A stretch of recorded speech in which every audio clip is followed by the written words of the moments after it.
Hi folks, Peter McGinnity here. I could hear the kettle hissing, I could hear the water dripping down there from the pot, and for me there's a poem in that. Like, for example, I got a line already, it's called "The kettle squeals like a pig." So, where does the poems come from? I don't know, they arrive, they're not premeditated, they're not packaged, they're not scripted, produced or anything, it just happens. So I don't question it.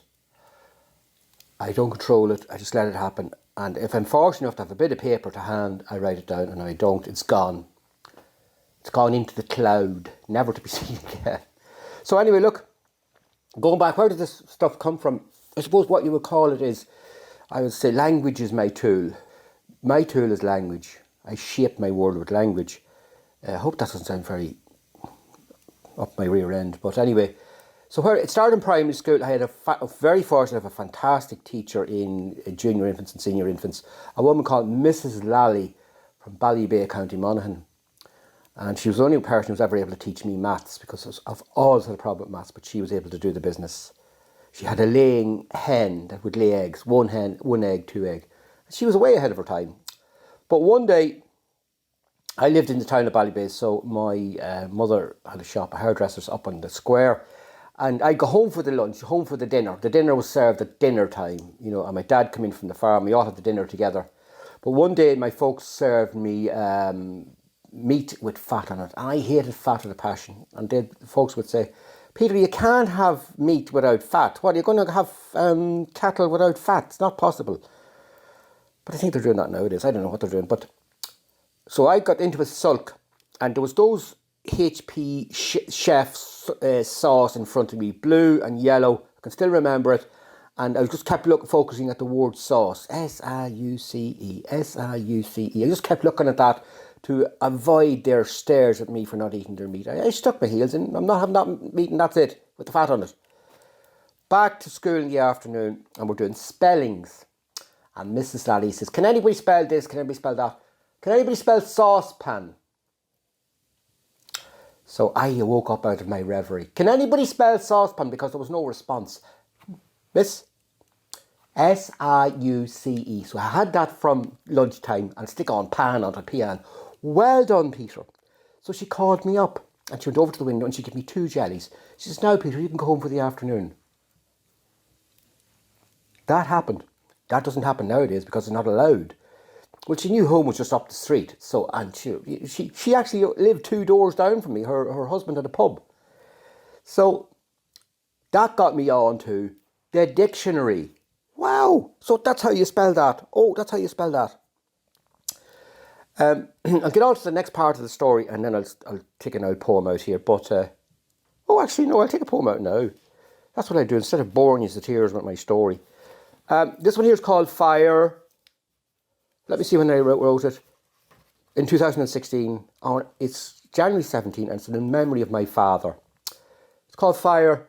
Millions of years of pressure to produce black diamonds. Loggers logging logs. Trees gone in seconds. Sparks, bangs, hisses, kisses. Does a fire have a language of its own? A language of the hearth? The fire built up big and strong. Foundations. No collapsed lungs. Aeration. Burning now. Freezing out the frost. Burns brightly nightly. Flames play. Hide and seek games. We remember the names of the warm lit up red faces of those who sat at our fireplaces. Toast the toes.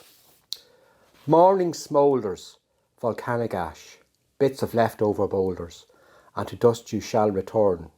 As we too must into the dustbin. Back into the hearth of the earth.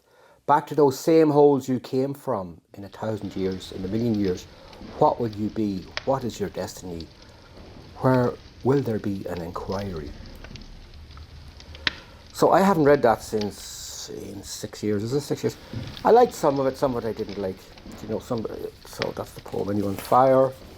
Fire. So I must have been looking into a fire and looking at that. And my dad, he showed me how to set a fire, and he was big into his fire. He loved the fire, and he loved toasting his toes on the fire, and he loved toasting toast on the fire.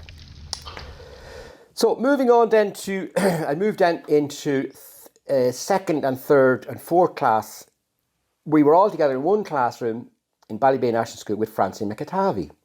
And at that stage you were commissioned to become an altar server in the church. And those days we still had the priest facing the altar. We also had Mass in Latin. So the poor Francie, he was teaching 3 different classes, 3 different languages, English, Irish and Latin. And I hadn't a clue what the Latin was about. Not a clue, but the thing that got me was the sounds of Latin. Especially, and in particular, one called Tantum Ergo. Now, I still play Tantum Ergo. I've only got back into it recently through the monks in Glenstall. It's there on YouTube. And, the sounds, man, of Tantum Ergo, Sacramentum. There's so many different changes of sound. So that got me going on the sound thing. Yeah, sound is my thing. I like sounds, and I love hearing accents from different places, you know. And I love teasing people about their accents, you know. Sometimes it gets me into trouble, of course, you know. But I can't do a Cavan accent. I don't think there is a Cavan accent, you know. But I'm not sure. Different parts of Cavan have different accents. If you go up to Belturbet, Ballycondle, they have northern accents. Even though they're in Cavan, they're in this part of the country, if you like. And then you go over to West Cavan, a different accent. South Cavan, North Cavan, it's all different. Oh, this one's called Frog Spawn. Now, just a brief introduction about that is here. I live on a wetlands farm here, and like it's just frogs everywhere. And that's very important because frogs are protein.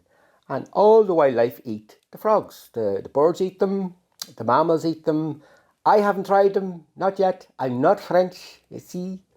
So on that note, I'll keep going. It's called Frog Spawn. I haven't read this since, it's only 2 years old.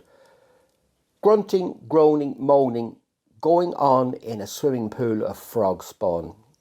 Exertions, contortions, excretions, cut and thrust of lascivious lust. The bulls' heads peep up for air after bathing and basking in ecstasy. Caught up in this orgy of eggs, the lady squirted out between her legs. Frog spawn will be frogs born, but not before heads or tails of nature's lottery, wriggle and struggle to survive and produce new life alive. Like all of it, don't like the end of it. Yeah, this guy's pretty good. What's his name? Oh, that's me. Sorry, I have to laugh at myself.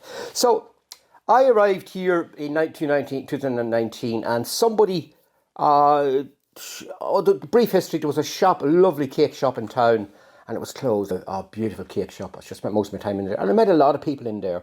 It was my base for meeting Cavan people when I came first. The Melbourne.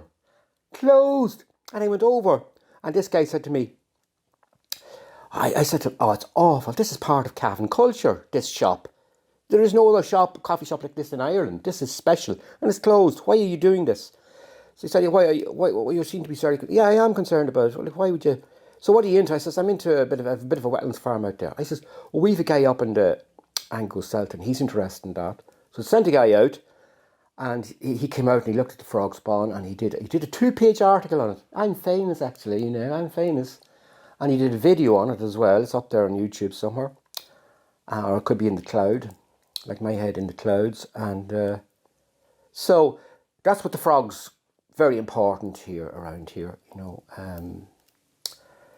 Okay, next one coming up is called Candle. What does that trigger me? Candle in the Wind, Elton John, which has triggered something else. Moving on to 1972. Right, just show you how the language, there's a thread of language. You start pulling one thread, other threads come. I was sitting in my Aunt Rose's house in Carrigastuck, Hackballs Cross, County Louth. The house is called Mountain View. And she was my favourite aunt. Of course, my other aunts, will they be offended? Actually, they won't. Maybe not, hopefully. But anyway, moving on. I was sitting in the sitting room and the door into the kitchen was open and the radio was on. And this sound came on. I was 14 now, like I was, what do they call, adolescent, you know what? What is this? It just blew me out of the chair. Who was it? A song called The Gene Genie by David Bowie. 14. That kind of, there was an awakening there that there's, wow, this man and his language. So I would consider, people consider, I don't know what they say about Bowie, but I would consider him a kind of a poet. Look, have you ever had a chance to listen to Space Oddity? And, look at, songwriters would be my poets nowadays. Look at Bob Dylan. He got the Nobel Prize not for songwriting, for literature in his poems. There are other people out there who are, don't kill me for saying this, Bono is a poet. And I never really liked Bono in the, he's a pretentious prat, you know. But when I got older, I hadn't time for it when he came out first because I had married and babies and stuff. But I listen to him now, I can tell you, he's something else. But where am I going with this stuff? Oh yeah, how I got into, my poets would be songwriters. Yeah, that's the way I would look at it. Here's one coming up called Candle. And it's interesting, I'm a bit of a tree hugger. So I don't put in those zip lighters. I put in the candle into the fire to light it. You know, just light the wee wick on it and set it in and she'll light the fire for you. There's a tip for you. Candle. Where did I write this? 2015, 7 years ago. At 5 to 12 at night. Where was I? Easter Saturday. The candle waxed and waned and waxed again. I watched it drip, drip, down, down onto my fingertip. Warm, not hot. Then I watched a single drop rise up the candle, rose for me to see an impossibility, but not to him who died, shied from sin, so we would win a chance to begin again. Wee bit deep there, isn't it, fellas and fellasses? Mustn't forget the fellasses. I'm going to take a little break from it in the sense that I'm going to do 2 poems off the top of my head that I can remember. I can't remember my poems. I don't know why, I just can't. This one I wrote, it's during remember the water crisis back about 7 or 8 years ago, and they put all that kind of stuff. So I was kind of trying to, if you like, piss take about the water. And I wrote this. It's very short. Some people get it, some people don't. It's called, I probably won't remember it now. It's called Water Charges. Water charges here, water charges there. Water charges everywhere. And when it does, it causes floods of tears. Make it what you want of it. Now, the next one is slightly longer, and I have to be honest and say it was rattling around in my head for about 10 years. And I'd say to myself, geez, I could be in the car, I must write that down sometime. So I never did. You know, just forget about it then. So eventually tried to get it down on paper, and I couldn't get it down on paper because every time I went to write it, I'd write it, and then I'd come back to tidy it up and I'd have to change it again. So what I learned from it was that we live in an age where you don't have to remember anything. Everything's on the phone, so you don't have to remember anything. So our memories are affected. Mine is anyway. But in the oral tradition, the older folks would say prior to 1950 or whatever it was, you know, they had the oral tradition. If I wanted to teach Paul a poem, I'd have to tell it to him. I wouldn't email it to him or whatever. So that's how it was done. So that's how I'm doing this one. And every time I do this poem, it comes out different. And I may not come out at all because I can't remember it. Okay, and it's the poem. It's called The Poem with the Name at the End. I was born in one. I live in one. I went down the stairs and I sat at one. Out the door, hopped on the bus, went to school in one. Sat in one all day. Looked at the teacher writing on one all day. Came home in one. Sat in my room in one. Put my homework on one. I went to dances in one. And I danced in one. And I met a girl in one. And I got married in one. And we made children in one. And then I got sick in one, and I went off to hospital in one, and I was in hospital in one, and then I was put into one, down into one box.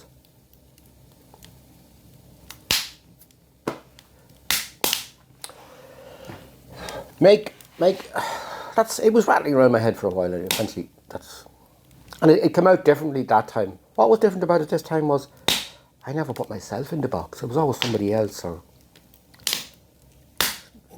anyway.